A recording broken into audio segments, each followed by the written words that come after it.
Imagine getting up every day full of energy as if you were in your 20s again. What would that be like? What would it be worth to you? What is your health worth to you?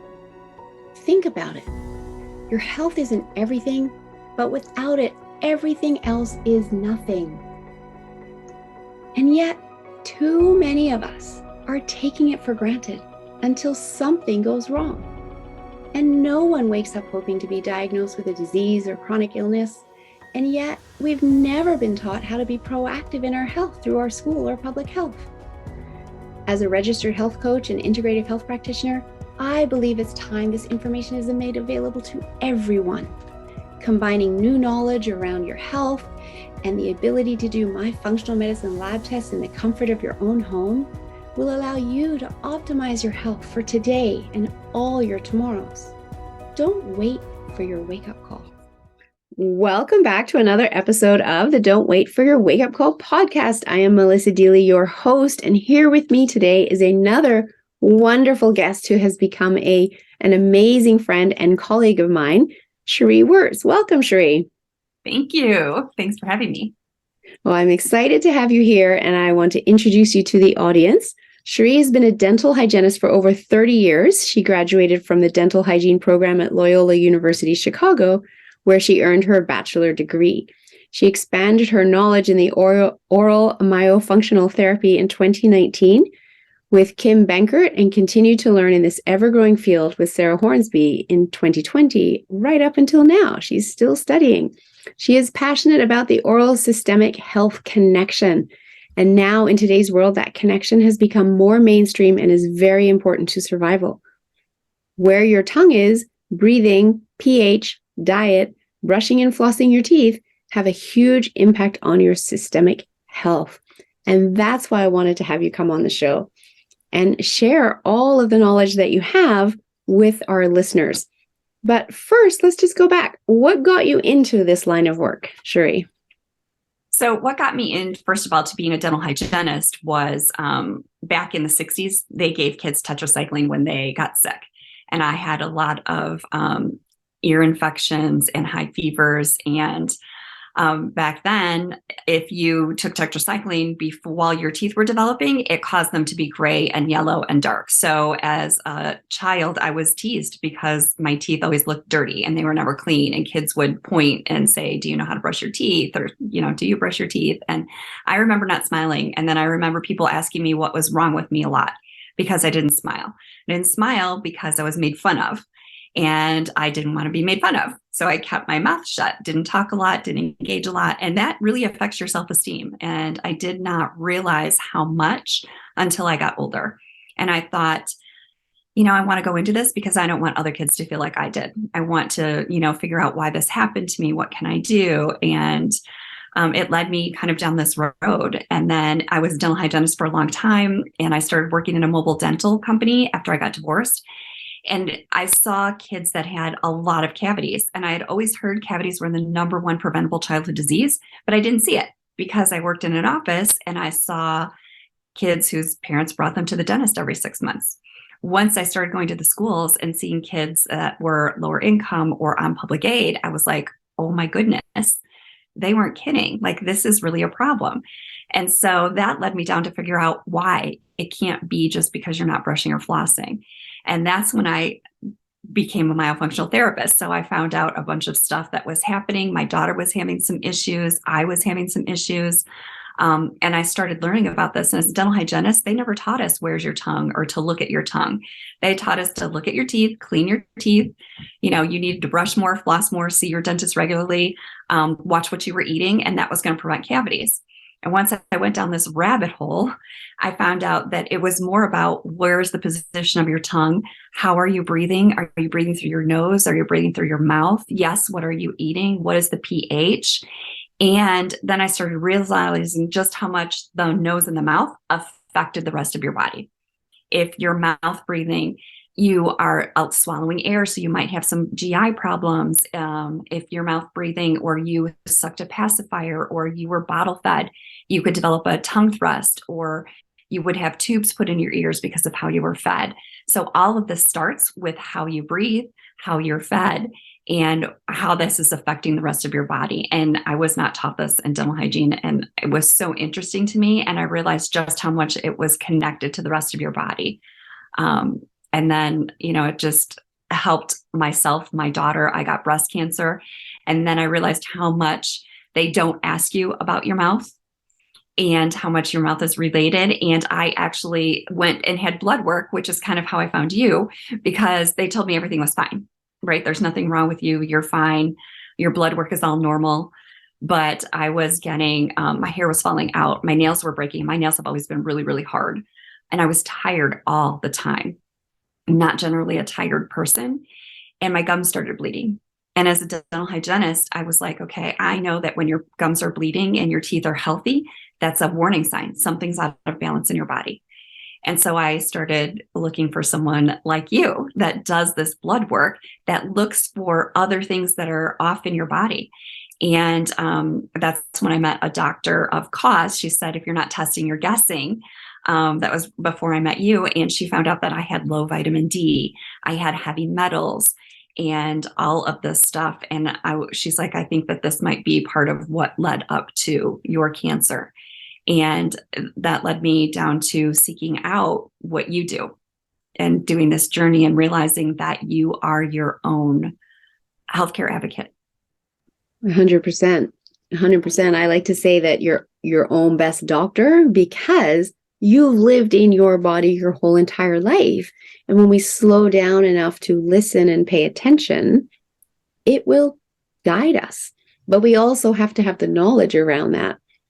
Correct. In order to be able to take action, or to know that our body is guiding us, and to then know where to turn to for support and assistance.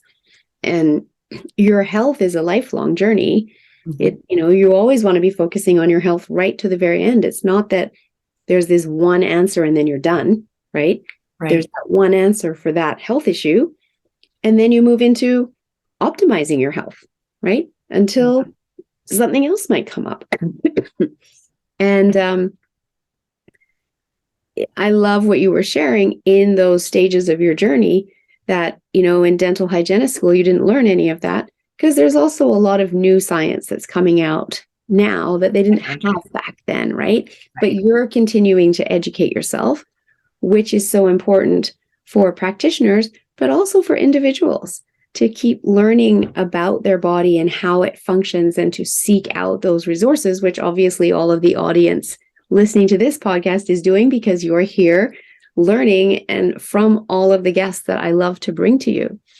So your journey is so fascinating to me. And I totally agree that what's happening in your mouth is impacting your breast health, because it drains down. We know that what's happening in your health impacts your mouth, impact your heart health. Mm-hmm. And it's not the only thing, but it does have an impact, and it does need to be looked at, in addition to the toxins that were found in your heavy metal lab test, your, reduced vitamin D levels, etc. Vitamin D is so paramount at boosting our immune system, our respiratory system, etc. So it was kind of this, combination of things that happened that triggered that cancer, which is really what cancer is. It's triggered by the environment inside our body. And when we learn how to invite or create an environment that is inhospitable to disease, we don't have to have those diseases turn on. Yes, absolutely. You said something that I love hearing you talk about, and I learn from you, as I learn from all the people that come on my show, but we were just recently together at a retreat in Mexico, and we were kind of laughing over you asking people the question, where is your tongue? Yes. I love that. And so if you can just explain further why that's an important question to ask. And I'm sure all the listeners right now are moving their tongue around in their mouth and wondering, where is their tongue? Where is your tongue? And why is it important that you know where your tongue is, right? So where is your tongue? So one of the things that I talk about is taking ownership of your health, starting with oxygen, right? We can survive without food for weeks, without water for days, but we can't survive without oxygen for more than 4 to 6 minutes. So where your tongue is important, because where it's resting in your mouth, if you think about it, if you're sitting right now, you're listening to me, where is your tongue? right? Is it floating in the center between your teeth? Is it resting on your lower teeth, or is it resting up on the roof of your mouth? Why is this important? Because depending on where your tongue is, it could be blocking your airway. And you could be mouth breathing. So we can breathe through our mouth, but we should not breathe through our mouth. We should use our nose, because when we breathe through our nose, it warms, filters, humidifies the air, and you get nitric oxide CO2 exchange, which is really important to get oxygen to your brain and to the rest of the blood cells in your body. When you are a chronic mouth breather, you don't get any of that. Your oxygen, or what you're inhaling, just goes right into your lungs. So all you have to filter is your tonsils. And then when you are a mouth breather, it could inflame your tonsils. So your tonsils are bigger. You could have a forward head posture, because if your tongue is bigger and it doesn't fit on the roof of your mouth, you're going to have issues breathing through your nose. So one of the first things I do when I see someone as a myofunctional therapist is look to see, can they even breathe through their nose? Because I'm not going to worry about where your tongue is if you can't take oxygen in through your nose. Because if that's the case, there's not anything else you can do. You have to figure out, why can't you breathe through your nose? Because that's going to cause other issues. If you can't breathe through your nose, it's going to affect your sleep. It's going to affect your food, because, you use your smell when you taste. So that's why I'm saying, your nose and your mouth are the most important things. For me, when we talk about health, that's where we should be starting. We should be starting with, can someone breathe, and how are they breathing, and where is their tongue? Because that's affecting everything. It's affecting your digestion. So I say it starts from the head down, right? Your beliefs, your nose, your mouth. And if you think about it, our mouth is the body part that we use the most. So some people are breathing through it. We talk with it. We eat with it. We do a whole lot with our mouth. And so it's really important. And if you have bacteria in your mouth, you're also swallowing that, and it's getting into your bloodstream. So heart disease is the leading cause of death, diabetes, all that starts with your mouth. And when they look at the plaque in your arteries that's accumulating, they found it's the same plaque that is in your mouth. So if your mouth is not healthy and you're brushing and you're getting bleeding, or you're breathing that in, it's getting into your system and it's wreaking havoc on your whole system. So that's why your mouth is really important, and where your tongue is.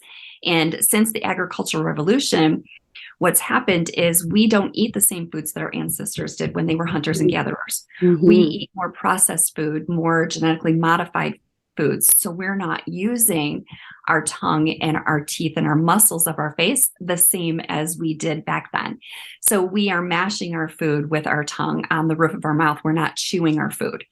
So that's some of the other things that I look at. So how can you breathe? Where is your tongue? And then, are you using your tongue properly? So when we had midwives and they were delivering us, they used to have this long fingernail. And when babies were born, they would look under their tongue. And if it was attached or tethered, they would take that nail and they would just cut that frenum under the tongue. So we didn't have a lot of people that had tethered tissues and tongue ties.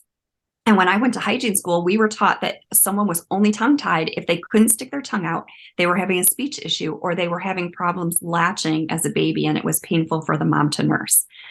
Now we realize that since going to the hospitals, they're not releasing that. They're not looking at that.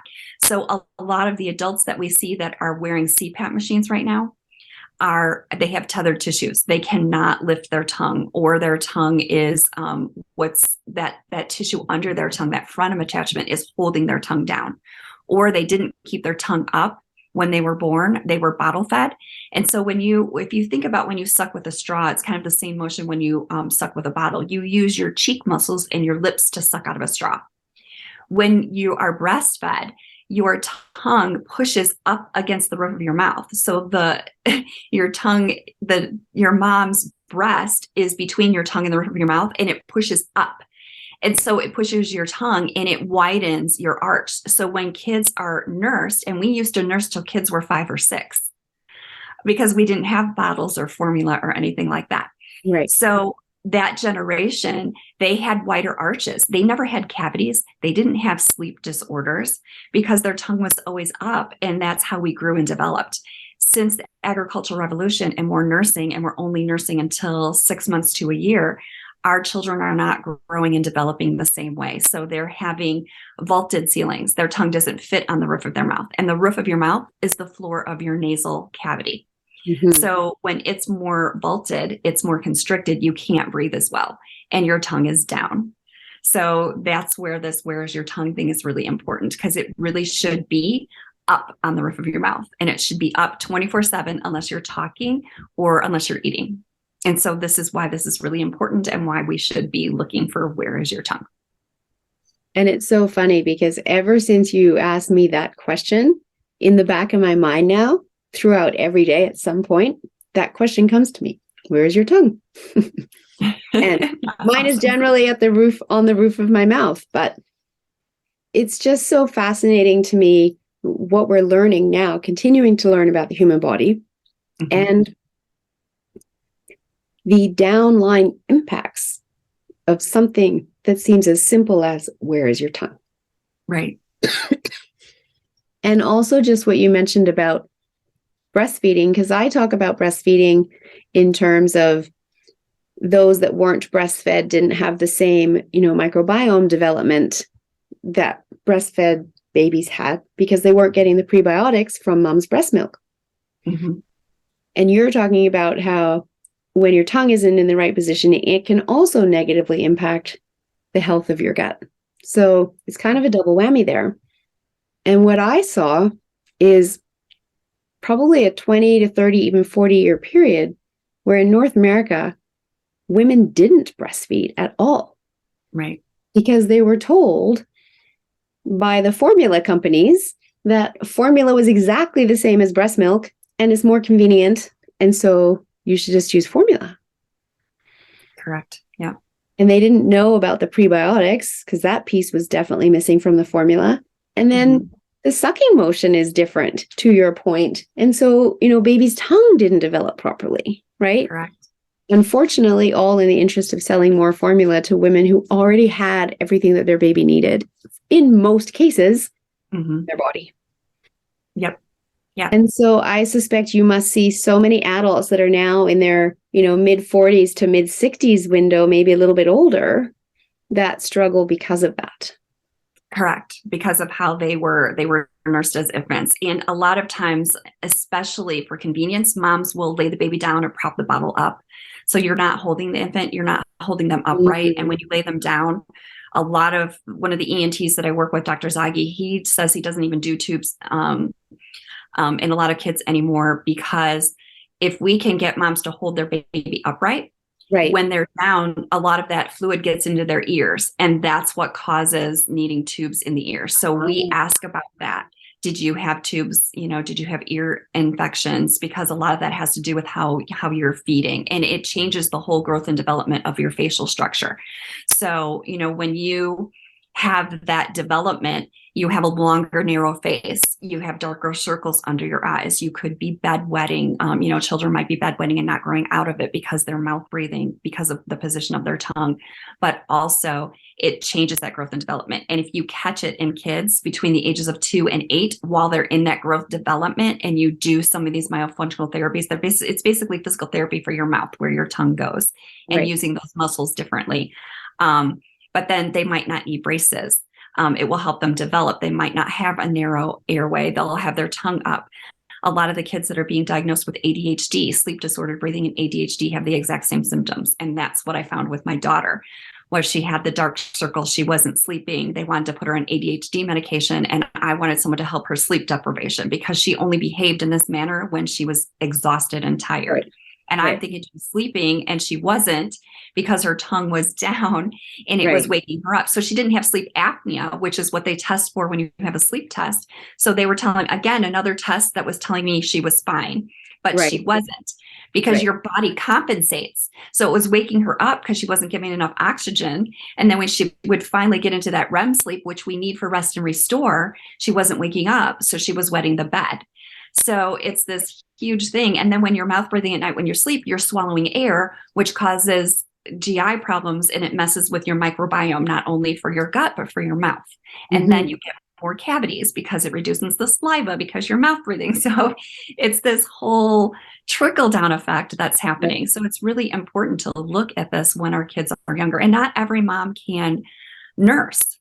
Right. But yeah, they were telling you it was the same, but it wasn't. It's not just about what you get Nutritional wise, it's about where your tongue is and how it creates the development for your face and the rest of your body and your airway. And so this is such wonderful information to have today, because we probably didn't know a lot of that 40 years ago either, but now we do. And the more information people have, the better choices that they can be making. And I love that you said if you catch it with kids when they're between ages 2 and 8, that you can have them doing some physiotherapy for their mouth in order to develop the muscles and change the tongue positioning so they don't have all these downline health issues later in life. Correct. And obviously, you're the perfect person for people to be doing that with. Until I met you, I had never heard of this type of work, but I totally understand how important it is. And, how many kids are, as you said, being put on drugs for ADHD that they then have to be on for life to what negative side effect? And the drug isn't resolving anything. It's just masking the symptoms, versus if it's because of tongue placement and that can resolve it, then they don't have to be on those drugs for the rest of their life. And breathing. I mean, breathing is really important. So absolutely. It's what we need to survive, as you said. So, critically important. And, ADHD, bedwetting, some of those things I have coming in my work in terms of deficiencies, in terms of nutrients, etc. But I just love knowing this information too, so that I can refer people to you for that extra step if they are in fact mouth breathers, or to check, do they have tongue thrust, etc., etc. So I love what you're doing and bringing this awareness to this work, because it's so important. So what is myofunctional therapy? You've mentioned it, but if you can describe it so people understand it, that would be helpful. So myofunctional therapy, it has 4 goals. Okay, so it seems really simple. It is lips together, tongue on the roof of your mouth. We call it the spot, and some people can't even get it there. It's very interesting, but tongue on the roof of your mouth and breathe through your nose, and then correct swallow. So when we swallow 1,200 to 2,000 times a day. Our tongue is a muscle, and a very strong muscle. If your tongue is not up on the roof of your mouth when you swallow, it pushes forward. And sometimes people's whole head go forward when they swallow because their tongue is blocking their airway, and that's their body's way of getting the tongue out of the airway to swallow. But when you have that tongue thrust, you swallow air, like I mentioned before. But also when that pressure is up against those front teeth, it will push them forward. So people will have an open bite. So if they smile with their teeth together and swallow, not putting their lips together, if you see saliva or liquid go forward or their tongue go forward, then they have a tongue thrust swallow. If they have a tongue thrust swallow, that needs to get corrected, because if you've worn braces, or if you're going to wear braces and you have that habit, if you don't correct it, your braces will relapse and you'll need to wear them again. So a lot of the people that I see myofunctional therapy wise are in their 3rd time going through braces, and they have to correct this habit. So they come to me to correct the habit before they wear braces again, because now it's expensive. They're paying for braces the 3rd time. Now they're going to have to pay for myofunctional therapy. So again, if you learn to get these things earlier, you're aware of them, you can catch your unconscious, because a lot of this stuff is unconscious, right? You talk about conscious and unconscious awareness. We have to bring that into the conscious awareness so you can control that habit. So myofunctional therapy keeps those 4 goals in mind, but teaches you exercise to learn to control your tongue separately from the other muscles. So if adults are getting headaches, neck aches, shoulder aches, TMJ problems, soreness in their muscles, a lot of times it's because of what they're doing. They're muscle bracing, how they're holding their tongue, they're thrusting their tongue forward. So myofunctional therapy is usually exercises every 2 weeks. We give you 3 or 4 exercises that build on one another to strengthen your tongue, your cheek muscles, all the muscles of your face there related to your tongue, to help these issues and correct a lot of these habits that you've had. So that's basically what myofunctional therapy is and what the goals are of it. Well, I love it. And I love how you explain it, because it's quite simple to understand, in the sense of those 4 goals are very easy to understand. And I was doing what you were saying as you were talking. I'm breathing through my nose. My tongue is on the roof of my mouth. I'm swallowing while my tongue stays on the roof of my mouth. And what was the 4th one? Breathe through your nose. Oh, breathing through my nose. So yeah. But it's simple to understand, so people can kind of self-assess if they need your help too, which Correct. I love, right? And until hearing this podcast, they may not have had any idea that something was wrong. Yes, a lot of people don't. And the first thing I will do is have people unblock their nose. Like if they can't breathe through their nose. So there's a simple test that you can do. So I have you keep your lips together and breathe through your nose for 3 minutes. If you can breathe through your nose for 3 minutes without opening your mouth, then you can retrain your brain and retrain the habits. It's like a neuroplasticity to breathe through your nose. But if you cannot keep your lips together and breathe through your nose for 3 minutes, then you don't need me yet. You need to see an ENT and figure out why you can't breathe through your nose. Right. Because you could have swollen adenoids. You could have enlarged turbinates. You could have a deviated septum. You could have polyps. You could have something in your nose that you need to see an ENT for to figure out what's going on, because I can't help you. You're going to struggle with these exercises if you can't breathe through your nose. Right. Right. So that's where you would start. You can do that simple test. Can you breathe through your nose for 3 minutes? If yes, and you're having all these other things, then come to me, I can help you. If not, you really should see an ENT first, or bring your child to an ENT or get that looked at first.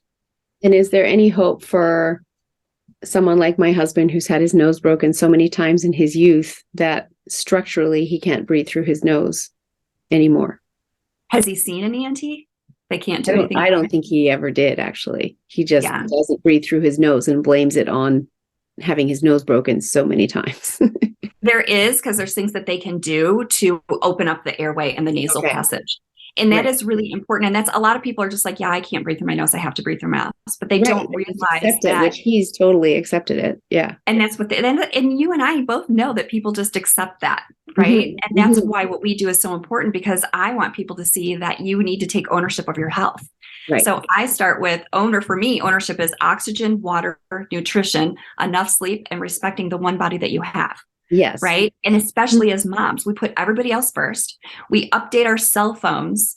We change the oil in our car every 3 months. We maintain our homes, but we ignore signs and symptoms that are happening in our body until it's too late, until it's gone through all of the things. Whereas that there's blood work you can do. There's things that you can do that you can undo all the stuff that's been happening in your body. So you say, don't wait for the wake up call, right? I waited for the wake up call. So now I'm like you, I'm jumping on your bandwagon because I could have prevented this if I knew this, but I didn't know. We don't know what we don't know. Right. I wish I had known. That you're now teaching others so that they can know and not be in that same boat as you saying, I wish I had known. Right. I had a major part of my body removed because my options were cut it out, burn it out, or poison it out. Those were the options they gave me. But had I have known all this, I might not have gone those options, right? Because now I know that we've created this environment in our body. We can uncreate the environment in our body, especially if we get to it before you get to the signs and symptoms that our healthcare system treats. I call it the sick care system. Yes. It treats your signs and symptoms. It's not a healthcare. Right. Not treating healthy people. It's treating sick people. Sick people. Exactly. It is. But when we have more awareness, we listen to our body and we take action sooner, there are so many things that we can do to reverse everything. Yes. Because the body is designed to self-heal when we create the environment for it to do so. And we need to first know that's possible, and second, know the resources, which is why I love bringing people onto this show to provide more resources, and why I'm also building the Start Now, Live Well program, which you're part of, which is literally a menu of practitioners that people can come to on my website to choose who it is that they need to work with on their health journey and make it fully customized. Yes. Yes. I find a lot of people, like when they go to the dentist, people don't want to see the dentist, right? And they feel a lot of shame and guilt in that. And I don't think you should ever feel that way, because you are where you are. You can't look back. You have to start now, right? Start with where you are. Listen to your body and find the people that can help you. And if you listen to your intuition too. So if you're not agreeing with what one practitioner is telling you, you're probably right. for you, Yes. because Yes. we have those intuitions for a reason, and we need to listen to them. We need to pay attention to them, because you, like you said earlier, you know your own body. You know it better than anyone else. You know your kids. You know them better than anyone else.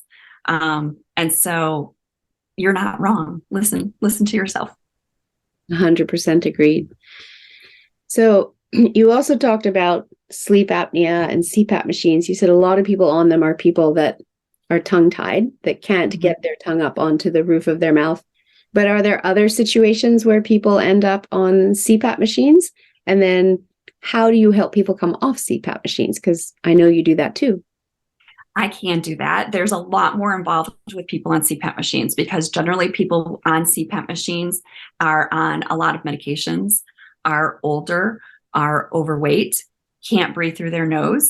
And a lot of times we put them on a CPAP machine and we don't look at all those things, because what I found in the healthcare system is that people treat the one thing that you go to them for. They don't look at the body as a whole and what's happening with the systems, right? And so they put people, give them oxygen. So it forces the oxygen up their nose. But if they can't breathe and they can't get that oxygen, and they're not getting that nitric oxide CO2 exchange, and they're still breathing through their mouth at night when they sleep, they're struggling with a CPAP machine. So they have the ones where it goes up your nose, and then they have one that goes over your mouth. Where it goes over your mouth and your mouth breather, you're still breathing in more oxygen because they're forcing that oxygen in. But if you're mouth breathing on your CPAP machine, you're not getting that nitric oxide CO2 exchange. So a lot of times that's why they're struggling. And again, we don't look at the root cause. We do a sleep apnea test. We see that they're not getting enough oxygen, and we put them on a CPAP machine. So sometimes you need to look a little bit more into what's happening there. And in anything that I do, the first thing that I talk to you about after we figure out how you're breathing is, what are your outcomes? What are you looking to solve? Because that's what's going to be important, and you don't want to be disappointed. So you want to look at, why are you struggling with the CPAP machine? What's happening? Why did you go on it to begin with? So there's a lot of health history questions that we have to go through when it goes to CPAP machine, and everybody is so different. It's such a diverse But I love that you do that, because as everybody is so different. So it isn't a one size fits all, here, do this and you can get rid of your machine.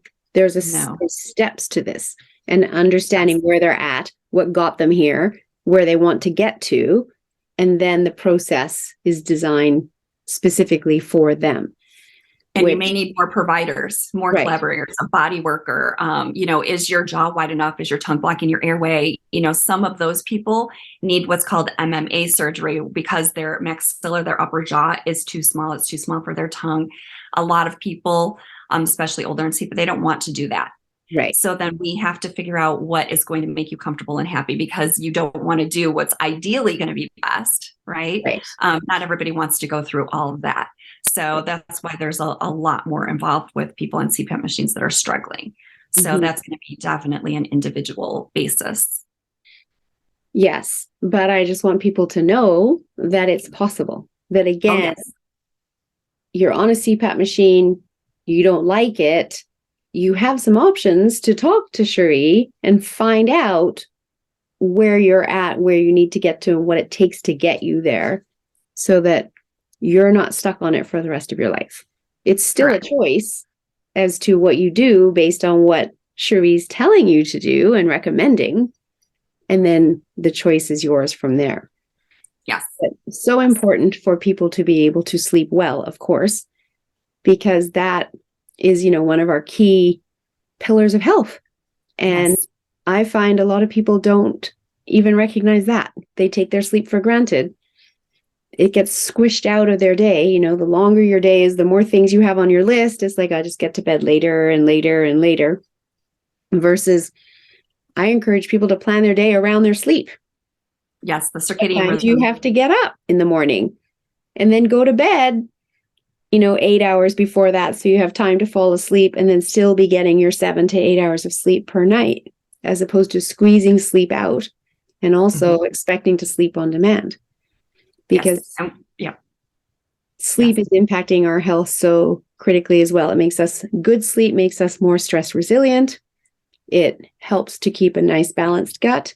It helps us maintain a healthy weight. There's so many benefits to sleep, and not the least of which is giving us energy. How many people are waking up every day exhausted, dragging their butt around all day, dependent on coffee and energy drinks to get through the day? Yes, because that's when we rest and restore, rest and repair. If you're not getting sleep, you're not repairing your body, and your body is behind when you wake up. And if you're getting up and going to the bathroom in the middle of the night, 2 or 3 times in the middle of the night, that has a lot to do with mouth breathing, which I didn't know. I was seeing a urologist, and they were putting me on medication to help dry that out. But guess what the side effects of that medication are? It dries out your mouth, your nose, your eyes, everything. And what I found out when I went through this myofunctional therapy was it was my mouth breathing that was causing me to get up in the middle of the night. So I started mouth taping, which is a thing, but you have to make sure you can breathe first. Right. And now I can sleep a good 6 to 8 hours because now my mouth is not waking me up. So I was sleeping with water next to my bed, getting up and going to the restroom. And so that was affecting my sleep. And so I was waking up with headaches, stuffy nose, dry throat, sore throat, and all this myofunctional therapy changed that as well. That's amazing. I love that. And you can hear I have a bit of a cough. I'm getting over a cold. And a week or so ago, I was really congested. And I was steaming and doing my eucalyptus oil and trying to get it all out of me. But my nose was blocked, right? During the day, I tended to be fine. But at night, of course, you lie back and it just all congests in your head. I had 2 pillows where I normally have one to try and manage it. But I was still too congested to properly breathe through my nose. So I had to have my mouth open. This is why we have a mouth for breathing, for those times when our nose is blocked and congested, right? That's the only time we should be breathing through our nose. Exactly. So we're lucky that we do. Yeah. Exactly. Yeah. It's the plan B survival mechanism. But I would keep waking up because my mouth was so dry. And then I would have to have a sip of water before I could fall back to sleep again. And of course, because I've met you and got to know your work, I'm lying there in the middle of the night going, how do these mouth breathers do it? Because it was so hard for me to have such a dry mouth. Mm-hmm. And you know what? When you're stuffy like that, there's a unblocking your nose technique that you can do. So if you take a breath in through your mouth, keep your lips closed, pinch your nose, shake your head to the left and right, shake your head front and back. Then when you feel that hunger for air, let go of your nose, keep your lips together, breathe through your nose, and it will unblock your nose. Oh, that's awesome. So you can do that at any time, and that will help you breathe better through your nose. So that's one of the myofunctional therapy exercises that we can do as well. So if you're sick and you're feeling that, if you do that, it will help unblock your nose. And so in the middle of the night when you're lying down, you got to sit up and do it. You have to sit up and do it. But then you can lay back down and, sleep on your side, not on your back, because your tongue's going to block your airway in that case. So, but yeah, we are lucky that we can breathe through our mouth. Yes, it's our plan B breathing system. Yeah, but I think humans are the only ones that can breathe through their mouth like that. I think dogs, when they pant, they're letting out. Yeah, I think that is. I'm not sure. I'll have to find that out. Mm-hmm. I don't think other animals breathe through their mouth. Well, that's interesting because that means that they don't get congested in their nasal passages like we do them. Yeah. Fascinating.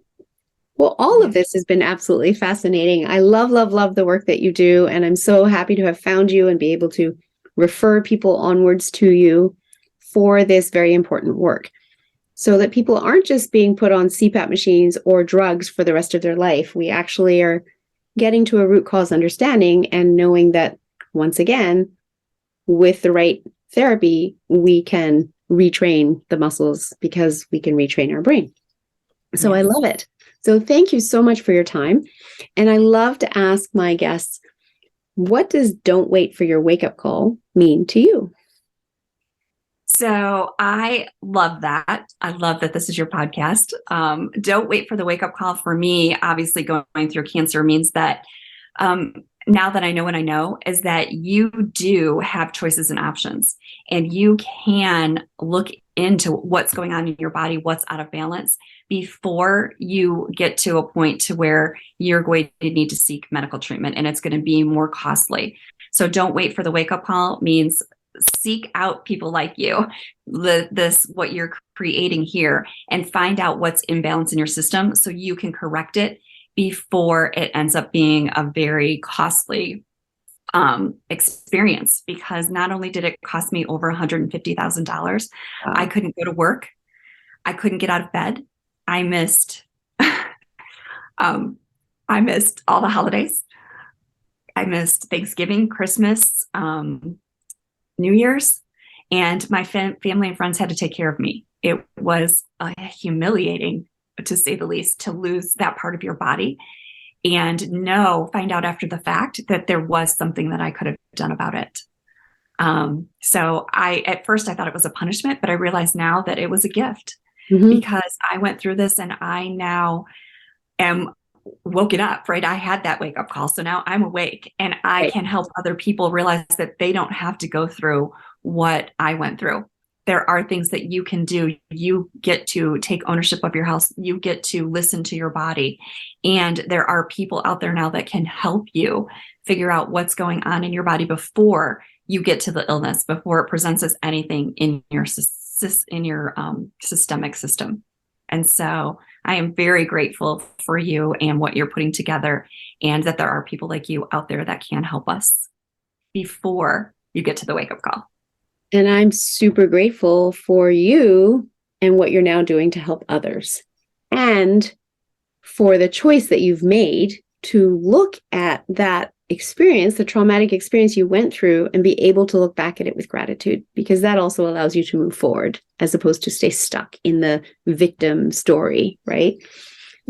So I love that you do that and that you're paying it forward and helping others. So thank you, thank you, thank you. And to your point about the cost, is people often don't want to invest in their health because they feel fine. But are they really fine? Are they ignoring symptoms? Do they know what's going on inside their body? And that's a huge cost. Versus working with you or I now is a pittance of that cost in order to prevent having to pay that out later on. Right, 10%. And then if you don't, what do you talk about being in the nursing home? So, right, if you don't get it now, then the end of your life, you're going to pay.